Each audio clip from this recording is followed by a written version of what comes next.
Well, good day, everyone. Liam Garman here, co-host of Property Buzz, back today with another special live stream. It's been a few weeks since I've had the chance to join you on Property Buzz. I've been on annual leave. Yes, I do that too. Got to take a little bit of time off, especially when you're dealing with the fast-paced world of property. We've got a bit of a cracker of a show lined up for you today. Phil and I have been musing over a few things which we'll be touching on, in particular with the SMSF ban. I'll call it a ban of limited recourse borrowing arrangements through the SMSF. What it's going to mean after August 10. Are we potentially heading into a new plateau on that front? Also, interest rate rises, what that's going to mean for borrowing capacity. We've also seen around Australia, there's been a few naughty agents caught up with their hands in the till.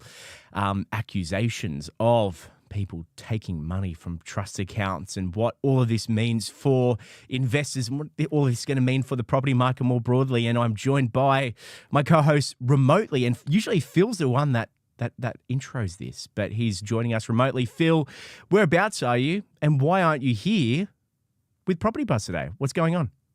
Well, welcome back, Liam. It's good to see you, buddy. We've missed you. I've had to scrape the bottom of the barrel trying to find some stand-ins for you in your absence. It was noted, and I was highly disappointed for the fact that you had to take some leave. That's what the summer break is for. You don't have leave during the middle of the year, particularly at a critical juncture for property. But welcome back, mate. I do enjoy catching up with you every Friday morning. It gives me sort of 5 days of preparation to start venting on a Friday morning. And Friday's great for that because we're looking down the barrel of the weekend. And, I'm not looking at properties at the moment. Why I'm not in the studio, it's because I'm currently doing a renovation somewhere. So I had to go and meet some folks this morning who are working on a project, and I couldn't get back into the office in time. So unfortunately I am remote, but it's good to see you, mate. There's lots going on at the moment. I'm getting more and more fatigued by the noise in and around property coming out of Canberra. All of the things that we've been telegraphing for the last 6 to 9 months are being realised right now. And I don't want to be the guy that says, I told you so, but I told you so.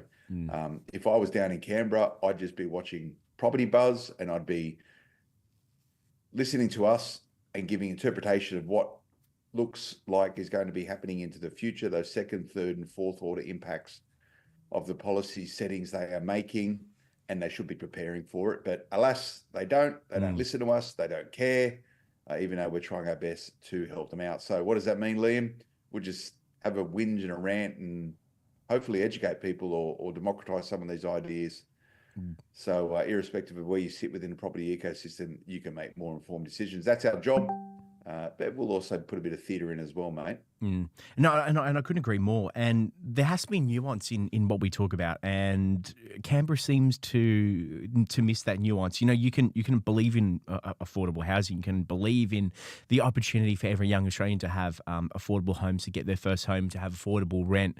But that has to come with a long-term plan. Now, Phil, my the key thing that I wanted to talk about with you today is the SMSF borrowing ban. We're going to call it a ban. But I've been musing, and what you said at the start, where you kind of spend 5 days musing, to all of our watchers and listeners, I can confirm it, because there are days where Phil on a Monday goes to me, he's like, we're going to be talking about this today. This is the big thing that we need to talk about. Now, Phil, what I want to talk to you about with the SMSF ban is I've been talking to a lot of buyers agents up and down the country.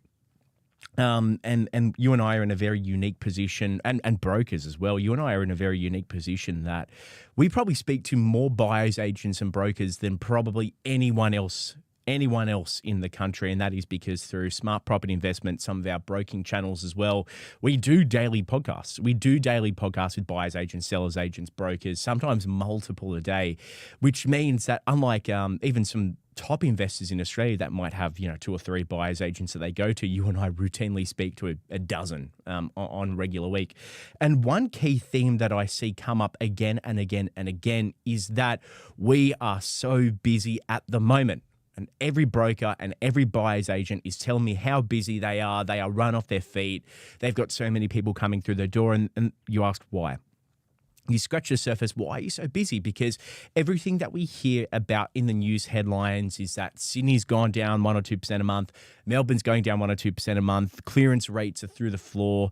And I'll touch on these a little bit later because I don't think listening to the headlines is the wisest thing to do sometimes, because when you talk about clearance rates being through the floor in a lot of cities, they're just down to like 2018 levels. You know, it's not cause to put the panic on or the panic alarm on. But why are they so busy? Because everyone's saying that they are. And scratch the surface, it's because everyone is bum rushing this August 10 deadline.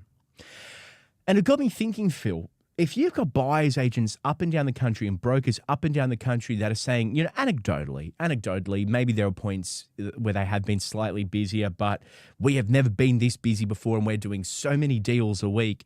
It gets me thinking, Phil, how many people are buying property at the moment, right now, that won't be in the market after August 10? And what I mean by this is how many thousands and thousands and potentially tens of thousands of people right across Australia saw this August 10 deadline and everyone's kind of bum rushed it.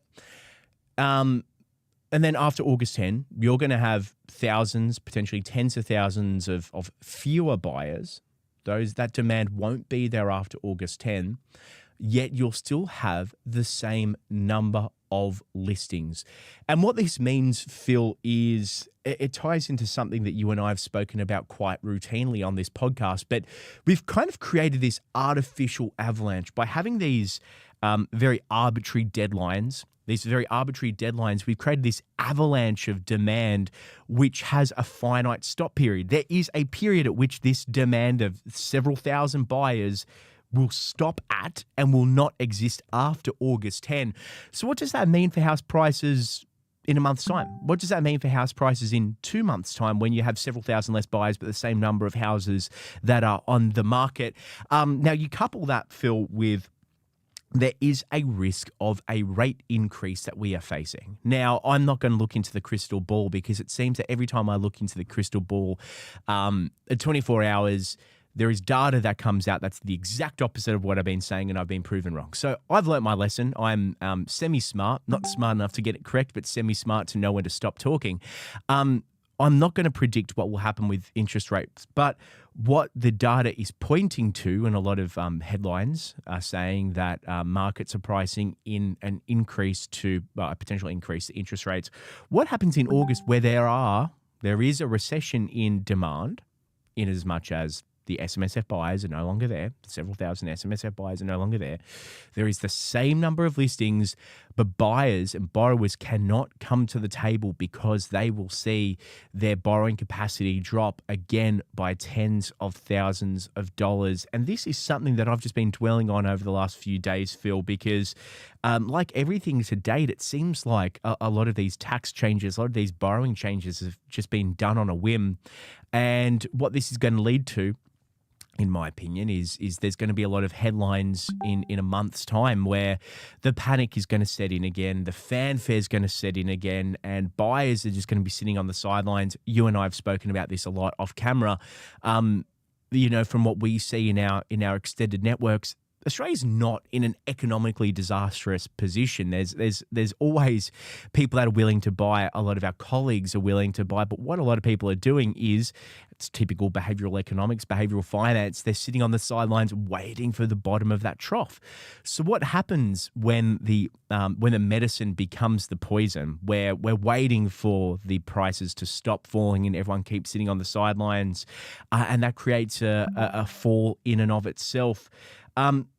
Phil, what do you make of all of this? Do you think I'm way off the mark? What are you making of it? What are your contacts saying?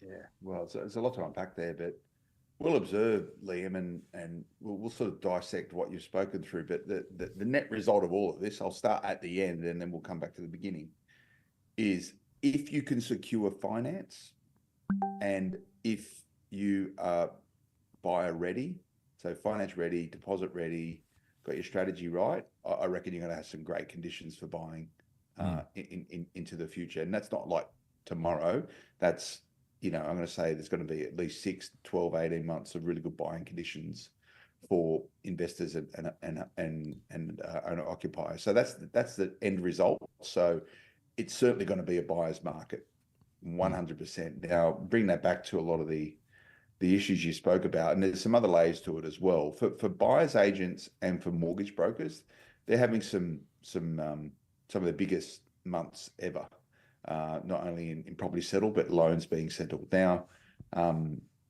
if you look at the data, mortgage lending has dropped 14% holistically, same from the same time last year. I think the June numbers this year versus last year was 40% difference. So it's 40% less loans being issued. And I think if you look at the younger cohorts, like 20%. So there's a lot less loans going out. That said, there's a flurry of activity, and that's because of this fabricated deadline of the 10th of August, which is you need to be contracted by the 10th of August, as in signature done on a contract by the 10th of August. Is really the 9th of August, because the 10th is a Saturday. So by the 9th of August, in order to be able to secure a loan against a property inside of a self-managed super fund to leverage it. So everyone's flurrying towards that. It's a gold rush right now. I penned an opinion piece on this probably 3 or 4 weeks ago, which pretty much said, don't let this deadline become the basis of your property investment strategy, or don't let a buyer's agent's marketing campaign become your retirement strategy. And everything I wrote in that is as relevant today as what it was then. I know a lot of people who are scrambling. If you haven't yet set up a fund, it's too late. If you have a fund set up and you're ready to go, you're doing some buying. We've spoken about this. There's a lot of people out there, and I know there's a lot of stock being presented to investors who are investing inside the super fund, which I would say is subpar. There is a whole bunch of, and I'm generalizing here, and I don't want to be beaten up by buyers agents around this, because this is not all of them. However, it is some of them, and if they're tuning into this, and I know a lot of buyers agents do tune into this, they would know that this is happening. We've got all these buyers, we've got to move stock. We're sometimes recommending subpar stock to them, which might not be appropriate inside of a certain super fund and or appropriate for a person's investment strategy. So I'm just flagging that it's happening. Is it a dire situation? Don't know, but I think there's going to be a lot of people securing assets right now as a result of this deadline, which might not be appropriate into the future. Again, that's going to be one of the second, third order effects and impacts from this. So for those buyers agents and mortgage brokers right now, they're scrambling and they're so focused. This is going to be the big issue, Liam. They're so focused on fulfillment right now, as in doing the work of either placing properties with customers and or sorting out their loans, that many of them, a lot of them, all of them probably, because it's all systems go, aren't probably focusing on future business development. So they're not thinking about what is their pipeline going to be looking like in 3, 4, 5, 6 months' time. So because they're doing the doing, they're not doing the marketing, they're not doing the BDM work, they're not doing the client engagement. So what's going to happen is there's going to be a huge cliff. It's going to be a cliff because they're not doing that work. And there's also going to be a cliff compounded cliff, because there's going to be substantially less people in the market doing buying of properties.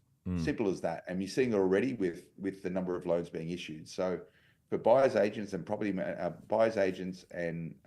mortgage brokers right now, you've got to get your head out of doing the work, and you've got to be thinking about what the future looks like, because if you don't, you're going to find yourself in a lot of problems. Now, I'm already hearing anecdotally, Liam, and I've spoken personally to a couple of buyers agents this week and some mortgage brokers.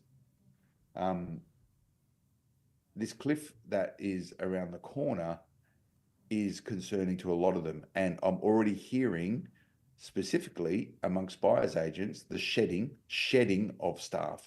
And some of the larger buyers agents, I'm hearing 10, 20 people are being let go within these operations, these organizations. So it sounds as though a lot of these companies are looking to right-size their business for a future where demand is lower and volumes are lower. That is the appropriate thing to do. But whether or not it's going to be enough in order to sustain it now, this is just going to be a natural recalibration of these industry sectors.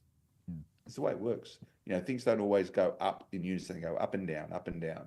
So I'm okay with this. The right businesses, the good businesses will be fine.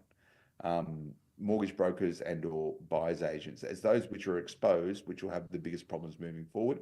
And I would expect primarily amongst the buyers agent space rather than the mortgage broker space to see more stress put onto these businesses. And of the many thousands of buyers agents that are in the market today, whether or not they'll all still be in the market in 6 months' time, I'm not too sure about that. So this is the cliff. This is the new cliff.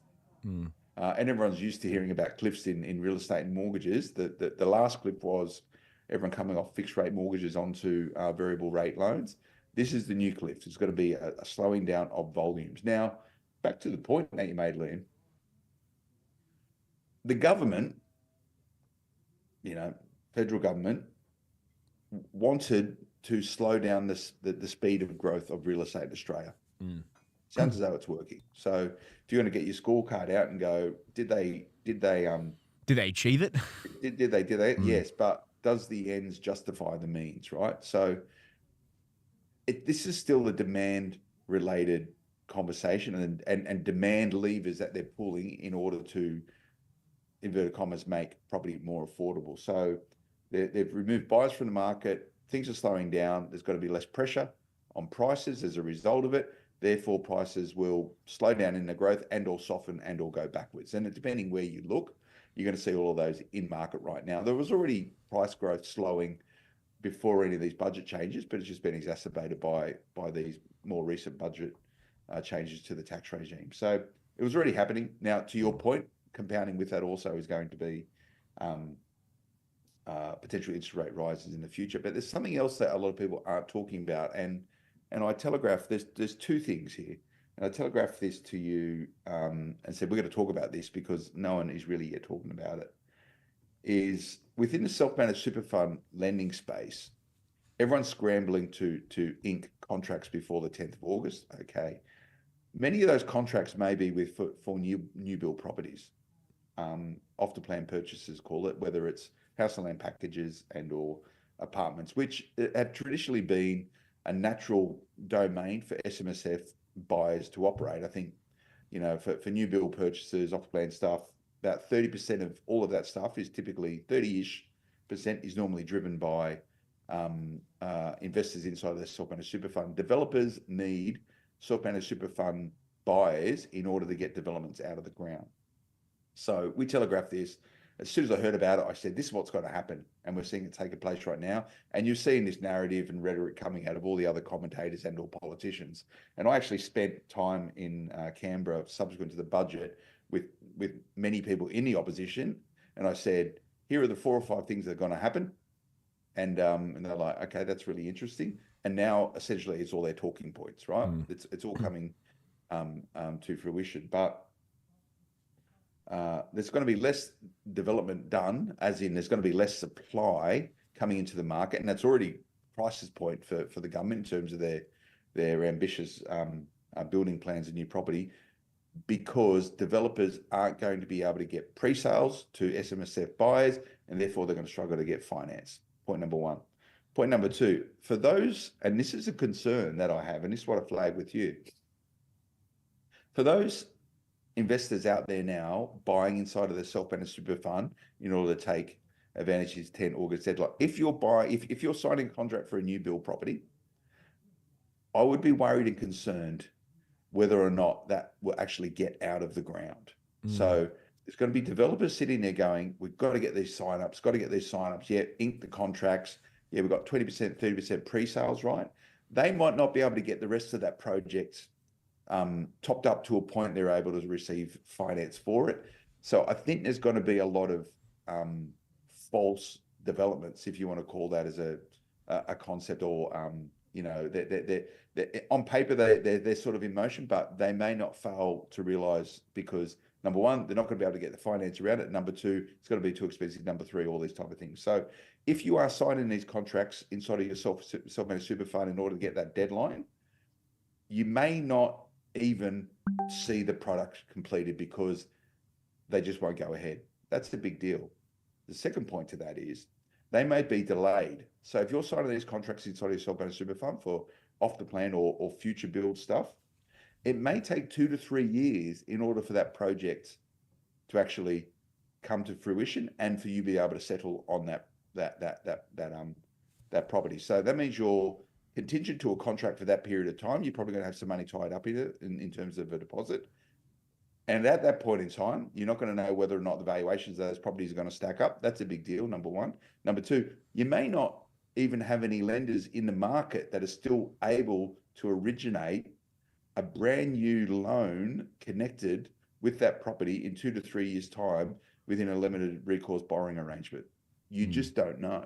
So there's just these layers and layers of risk around this, Liam, that I'm just flagging now, and I'd be really worried and concerned about it. So that's within the self-managed super space.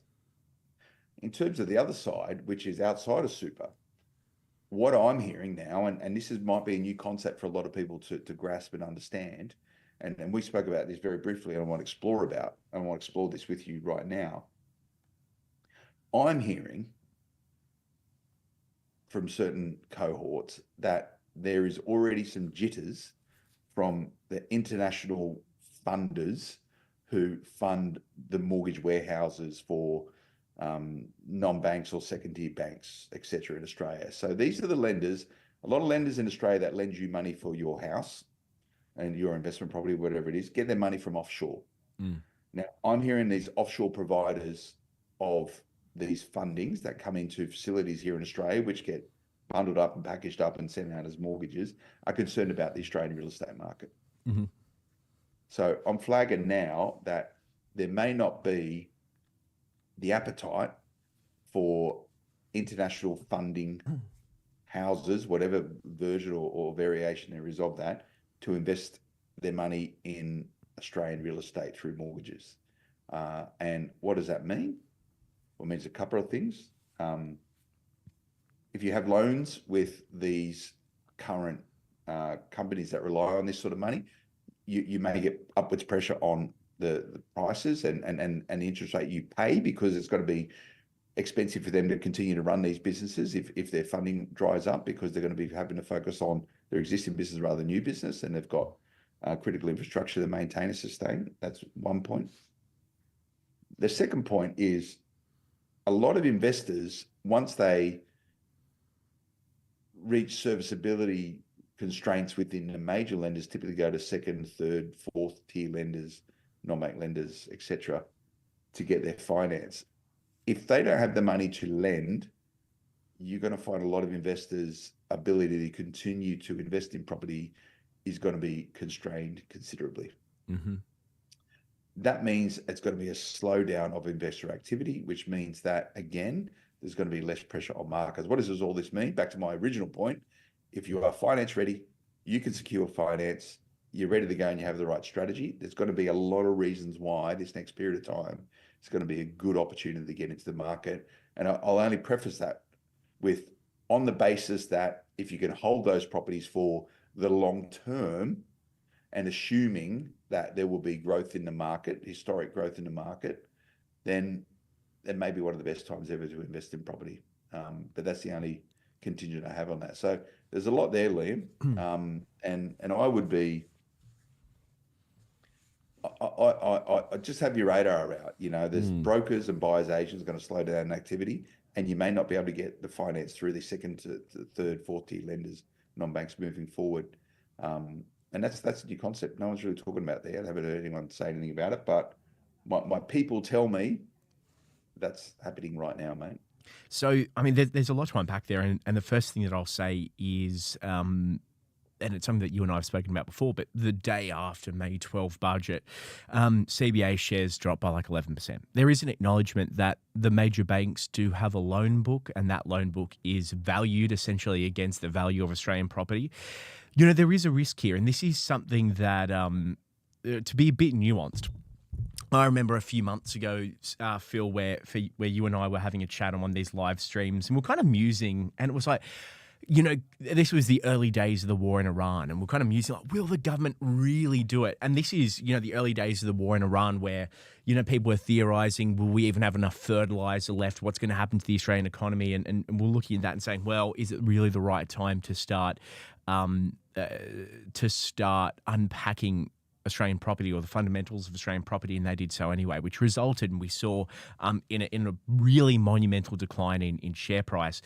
One thing that is making property resilient as an asset class is that we're not seeing a fire sale. There is no fire sale that's going on. Of course, there's always going to be people that have to sell because they lose their jobs or they want to downsize, so they're going to upsize. But that's always naturally going to happen in any asset class, right? When you're selling, we are seeing a lot of areas where listings are going up a little bit. We're seeing a lot of areas where listings are going down a little bit. But there is no real fire sale where you're walking up and down roads and seeing listing boards everywhere. So on that note, the supply side is standard. Maybe it's up a little bit, a tiny bit, just with the economy and some jitters, but there's no real supply side push that's dropping down prices. It really is a borrowing side. So the question, Phil, is with this, firstly, is what happens if there is an economic crunch? What happens if there is a shock to the Australian economy and there are some broader redundancies, businesses aren't hiring, confidence is shook a little bit. It's all happening now, Liam. Mate, Yeah. It's all happening now. You'd be silly to think that these are the halcyon days of Australian economic growth. It's anemic at best. I'm saying we're not at a 2008 level. I'm saying we're not at a 2008 level. So what happens to the value book or the loan book of Australia's largest financial services companies if there is a fire sale on the supply side and there is no demand to soak it up? That's number one. And that's to your point about the second tier lenders drying up. Because once supply comes to the game, if supply comes to the game and pushes it down, then as a nation, and this is where we haven't really thought through the strategy, and you and I have spoken about it ad nauseum, but we haven't really spoken through the strategy of we've added so much liquidity and so much capital to this asset class because off the back of the 5% deposit scheme, off the back of cutting stamp duty for every farmer and his mum, provided you're a first home buyer, but across swathes of demographics in Australia, we've added a lot of money to this market where you will now have a lot of people, and it's something that you and I have spoken about. We don't need to double down. That will be now in negative equity, and once he starts pulling back, there will be some headaches. That's my 2 cents on that front. My 2 cents on the buyer's agent front, I couldn't agree more. We're talking about an industry here where people are becoming buyer's agents and investor advocates and investor borderline, let's just call them advisors, even though they're not, but that's how they're treating themselves sometimes. Some of whom who don't even have their own investment portfolios, and they've jumped on this scheme and they're pushing real suboptimal products. Now, to your point about if you've got finance, you can be selective because there is a buyer's market.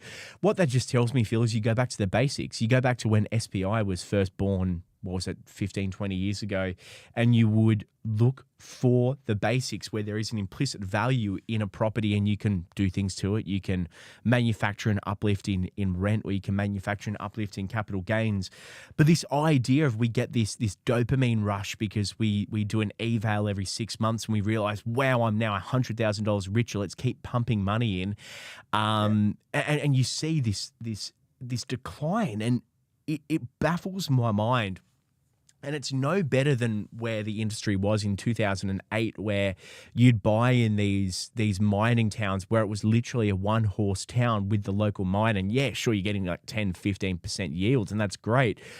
But you're still buying it for $600,000-$700. It's still inflated. Just because you're getting $2,000 a week rent does not mean that you're not paying $200,000 for this, right? You're still paying a very high entry price, and you could see that with the receipt to people buying in Alice Springs and people buying in these towns that I would not even. I know where Alice Springs is, but I wouldn't be able to locate some of these other towns on a map that I've heard people talk about, and they're pumping buyers there because they're able to artificially move markets and get this return. And I think a lot of those buyers agents are going to be in for a real shock, especially when their business model is built off of, you know, do an eval in 6 months, equity strip, let's go again. Eval 6 months, equity strip, Mate, let's that go game's again. over, mate. The game That's is over. And if you're, over. yeah, Yeah, it's been declining. That game's been declining for the last 9 to 12 months. And if you go back now and retrospectively, and when the removal of the greater restrictions around trust-based lending, once that started being eroded, that was a clear signal that that game is soon to end. So, and already, mate, the script is changing. You see it from buyers agents. It's not now about buy this and it'll go up in value by this, and then you can build your wealth by refinancing and equity release strategies and all this sort of stuff, right? Gone. Like, that still exists for smart buyers who have capability, but it's not the main game in town. They're already changing their narrative now. It's all about yield. And I've been talking about yield for years, right? That it was like yield was forgotten for years for property investors. It was all about capital growth, but they're all changing their script now into yielding properties, as in this will get you the best yield. Yield is going to grow the most. Yield is, so this is really, rents is where you need to be focusing your attention. So they're already changing their script, and you see it in their marketing material already. They're talking about yield, yield, yield, yield, yield. Now, but it's the yield funny game, how Phil, that's also pushing people into markets like Alice Springs.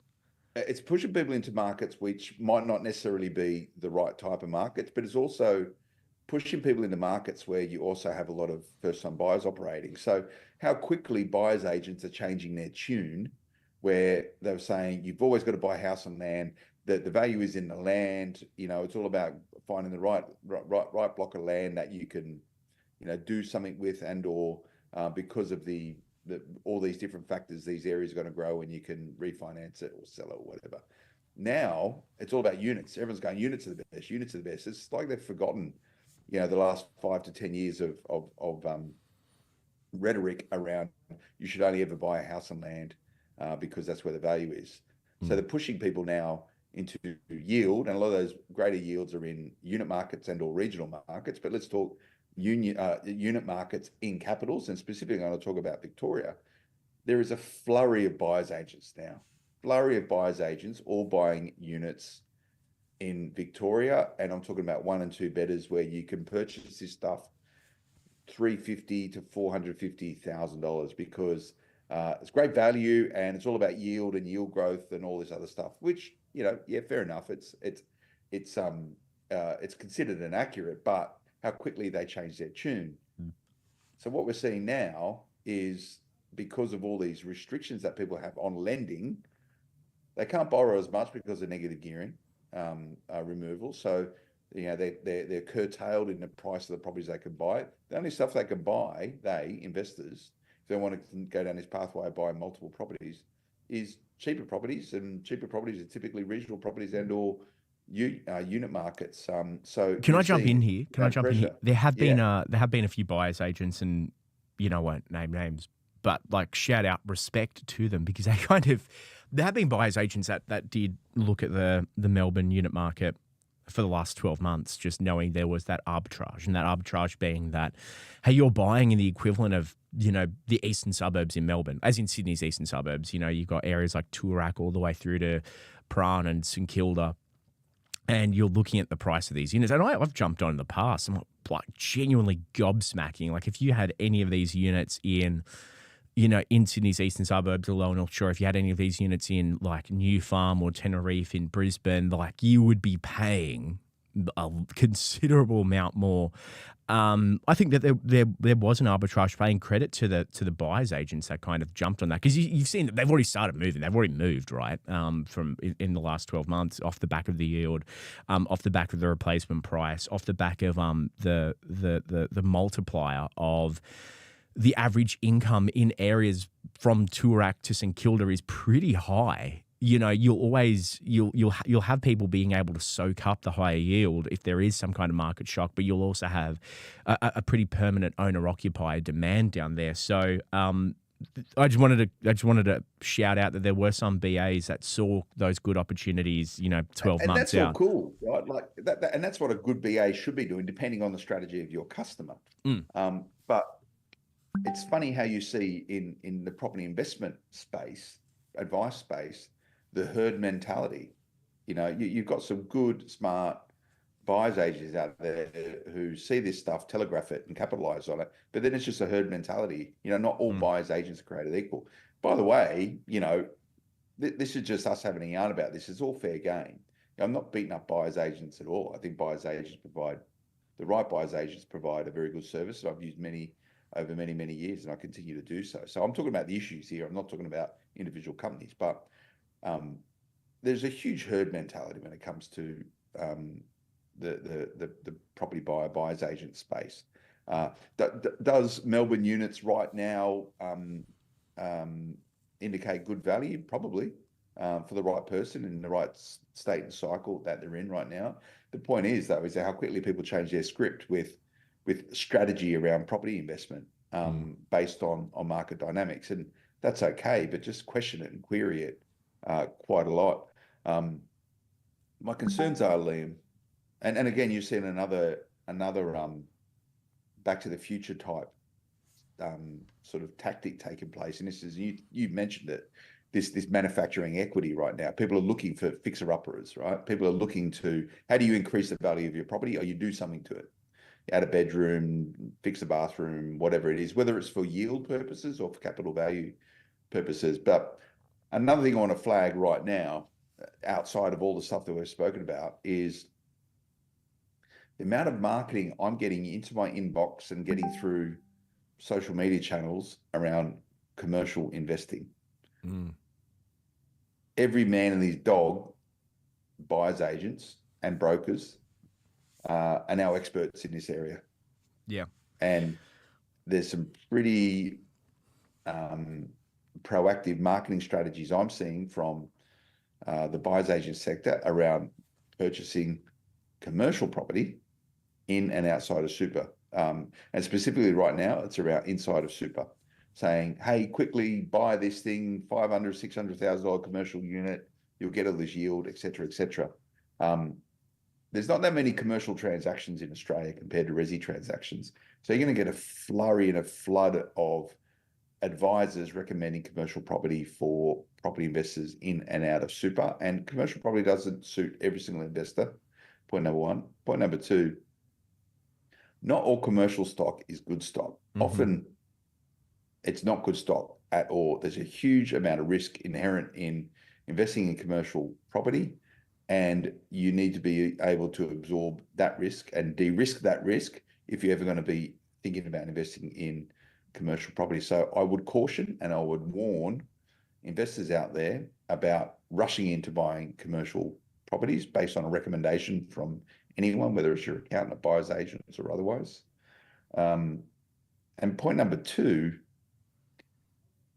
be careful of the price points in and around commercial property, because from my understanding and having sort of, spoken about, commentated on, immersed myself in and around commercial for the last 5 or 6 years proactively, there's not a lot of good stuff under $1 million. Not a lot of good stuff under $1 million. So be careful what you're buying.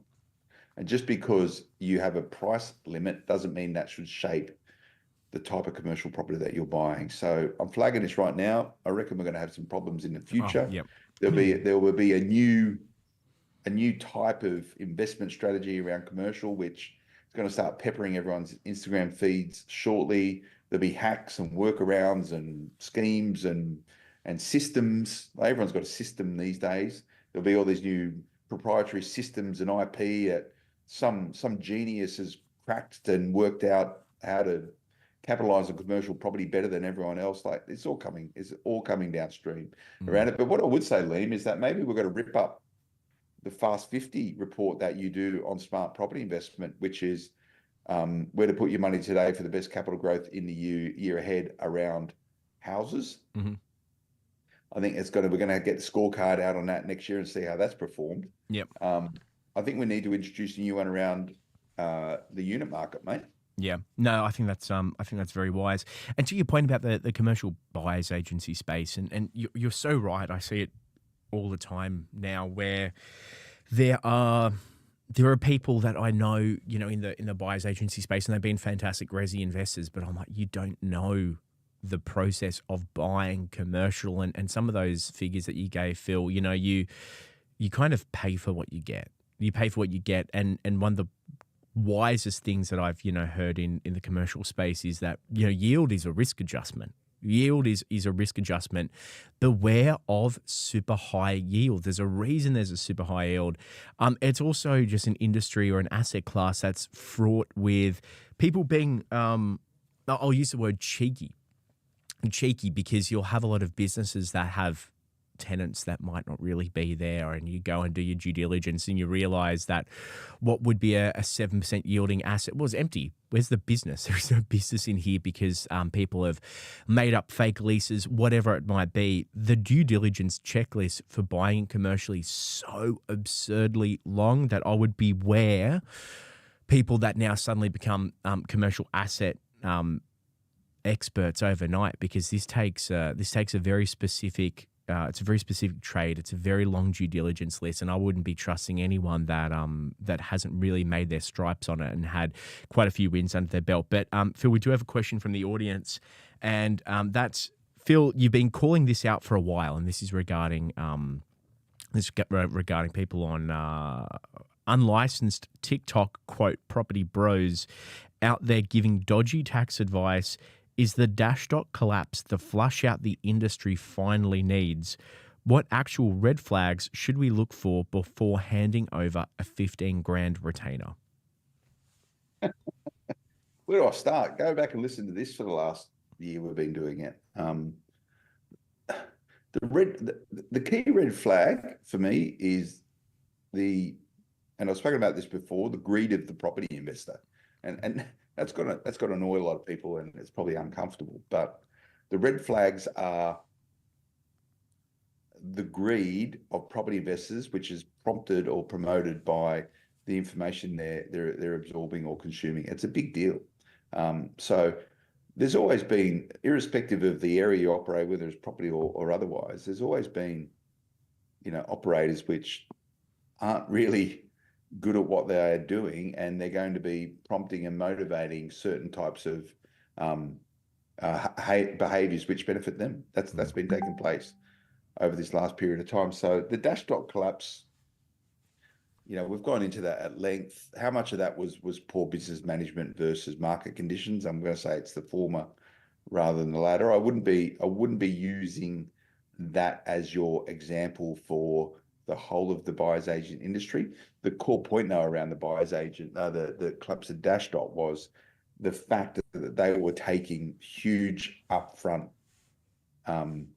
payments from people for the purchase of 1, 2, 3 properties, and that is a bad practice. And if any buyer's agent asks you to pay upfront for anything, I'd run a million miles. But again, that comes back to the greed thing, Liam. So pay deposit, you know, a small deposit to engage a buyer's agent, $1,000, $1,500, $2,000, whatever it is. Don't pay up front. Just don't do it. You're mad if you do. Absolutely mad if you do, Liam. I just want to touch on, well, it's connected with it, but back to commercial real estate.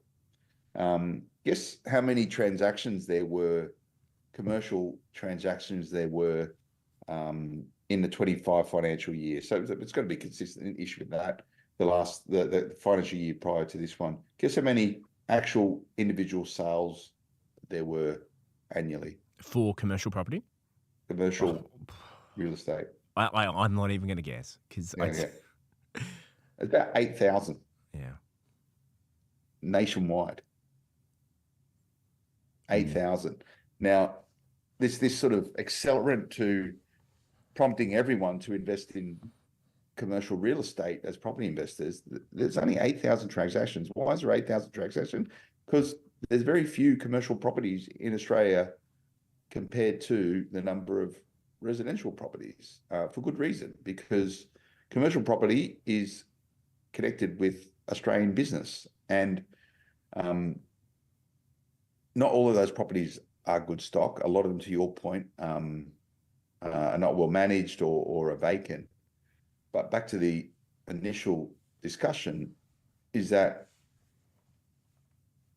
the Australian economy is anemic at best. And Australian business is directly connected with the economy. And if economic growth is slow or slowing or not growing, and there's more and more pressures being placed on Australian businesses as a result of government intervention and government changes to different regimes, there's going to be a lot less appetite for commercial property. I would be very concerned and cautious to anyone considering commercial property at the moment and into the future. It is a big deal. And we're going to be talking about this in 2 years' time. And there's going to be a lot of people stuck with commercial property that is ineffective and is going to be the reason why they're not able to grow their property investment portfolios. They always say that the most important property purchase is your first purchase. Why do 90+% of all Australian property investors only own between 1 and 2 properties? Because number one, they're not able to get any more money connected with it. Or number two, the properties they purchase aren't performing and they're holding them back. So you're going to start throwing commercial property into that mix moving forward. And it's going to be the next millstone or the next handbrake on investor growth moving forward. Just saying it right now, but yeah, no, I couldn't agree more. That's got to be there's plenty of stuff to talk about. Yeah, and if you well, I mean, not to bash up on buyers agents, but if we've seen some pretty dodgy deals come across our desk, Phil. Just a lot of people. By the way, Liam, I don't want this to just sound like we're beating up buyers agents. No. But you know what? It's such an inflated industry. It's such an inflated industry, and it seems that every time I go on Instagram and there's people that are, there are people that look like they've never bought a property in their life, and they think that that's a get rich quick scheme that they can do in their afternoons. Hey, buy this course and make $10,000 a month by doing what, like sourcing a property. It is an inflated industry, and you and I have heard some absolute horror stories. You and I have heard and seen regular Australian people that have been taken for an absolute ride. And we're calling it out. This isn't bashing up the buyer's agent industry, because there are plenty of great ones. There really are. It's just a bit of a word of warning. And it's a bit of a word of warning, especially when you have an inflated industry that's now moving into something as complex as commercial property. And it is so complex. Phil, I was doing a podcast yesterday, and we were talking about, it is a particular type of investor that commercial works for. Exactly as you said before, it's not for everyone. There is a specific type of investor. And we were having a great chat about it. And there was one example where there was a commercial property that was going fantastically. It was going really, really well. The terms of the agreement, the terms of the lease meant that the owner of that commercial property still had to maintain everything. Not all leases are the same, but there was a $200,000 break in the air conditioning. $200,000 because his whole warehouse needed to be fixed. The cost of it going wrong is also quite high. Now, obviously, there are ways you could put that into leases and everything. It shows how, firstly, extremely complicated it is. Secondly, we're not talking about, getting a tradesman out to repair something for a few $100s. The cost of the fixes can be so high. So if you do have buyer's agents that aren't up to scratch, you can be severely hamstrung. Phil, just to close us off today, I want to talk about trust account theft, and it's something that you and I, we speak about very frequently. You and I speak about it frequently because no matter how much we talk about it, no matter how much the regulators are looking into it, no matter how much people get sent to jail, it seems, it keeps happening. And in particular, the CEO of a Sydney real estate agency has been sentenced after fraudulently obtaining more than $530,000 in clients' deposits, using them to fund their own lifestyle and repay home loans. It was a 10-month intensive corrections order. 539,000, I think, was the total in clients' deposits, and in one instance, misusing $190,000 house deposit when the property was later sold to a different buyer, and failed to respond to the original purchaser. Can you believe, Phil, that this stuff is still happening?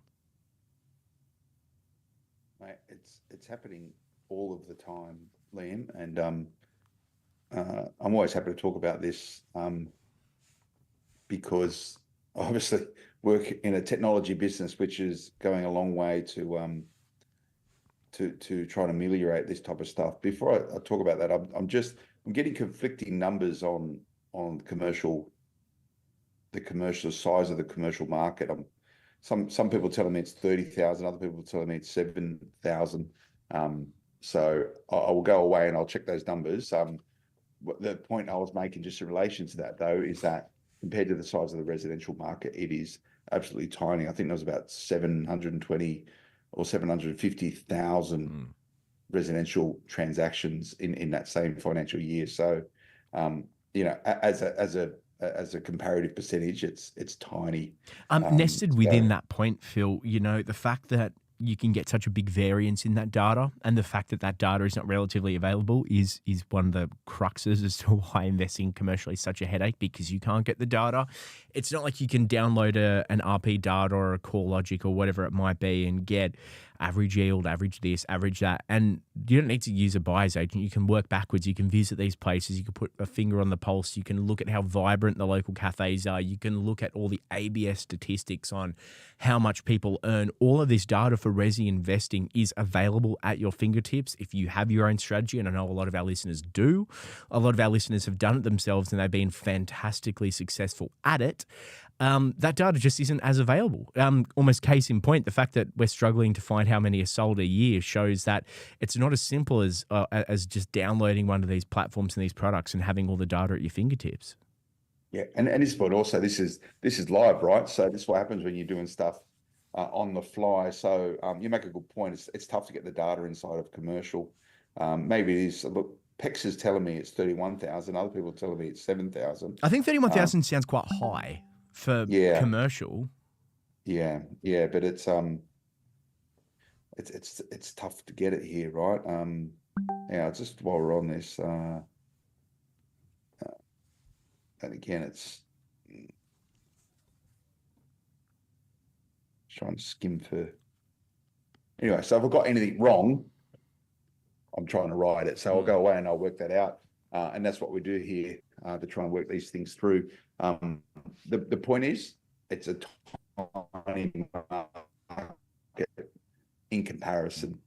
And commercial property is intrinsically connected with Australian business and Australian economy. Unlike residential property, is where people live. They're completely separate asset classes.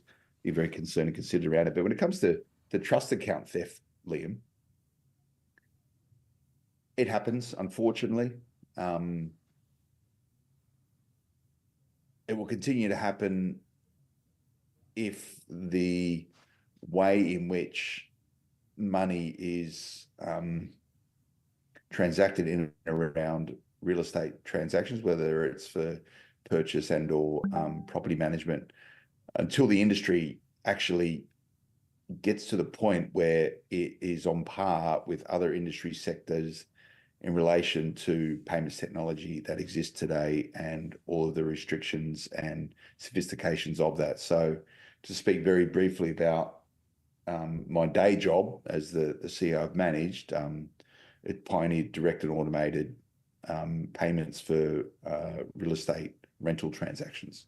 So there's no trust account, doesn't exist. That means if there's no trust account, it means that you don't have an agency principal or a property manager or a trust accountant inside of a property management business going in there and misusing those funds because they're just not available. Fingers in the till. Yeah, there's a lot of fingers in the till. You can't put your fingers in the till because you cannot actually get your fingers in the till. There is no till. The till. What happens is when a tenant pays their rent, it instantly goes to the relevant people who are connected with that. So the money goes directly to the landlord.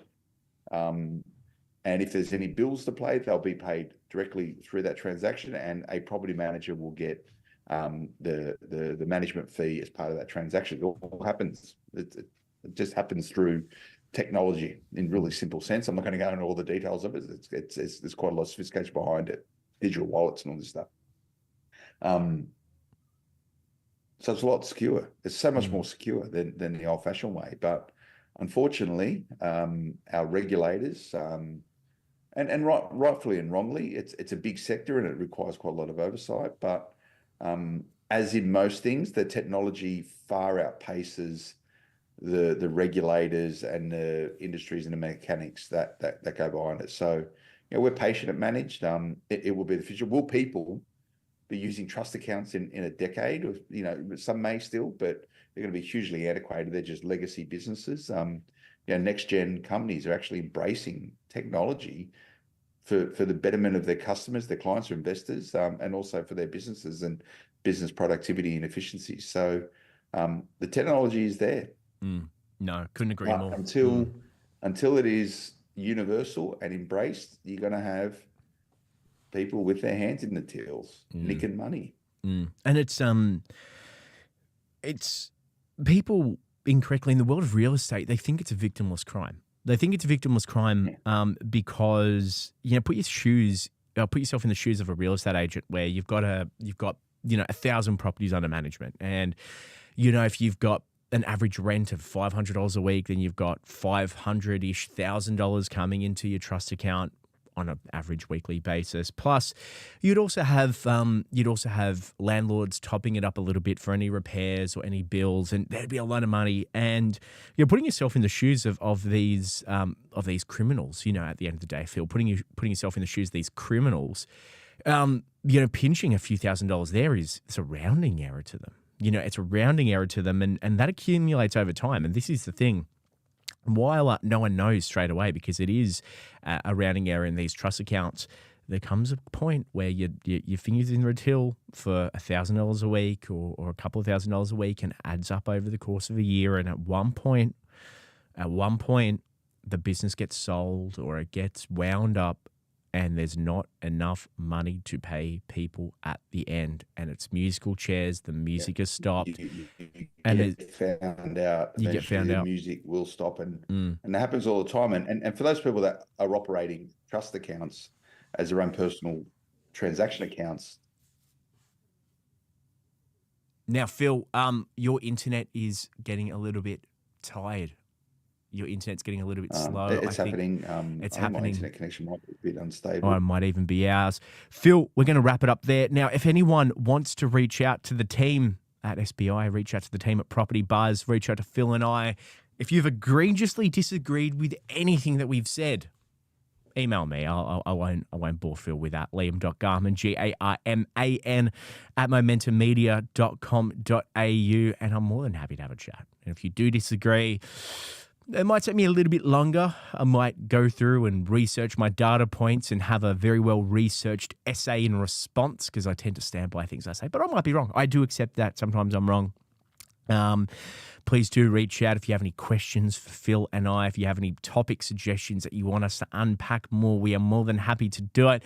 But on behalf of the team at Property Buzz, Phil, myself, and our crew, we've actually got a very large AV crew that sits just all around us behind the scenes. Thank you very much for joining us. And we'll be back at the same time, 10 a.m. next Friday. And until then, bye-bye.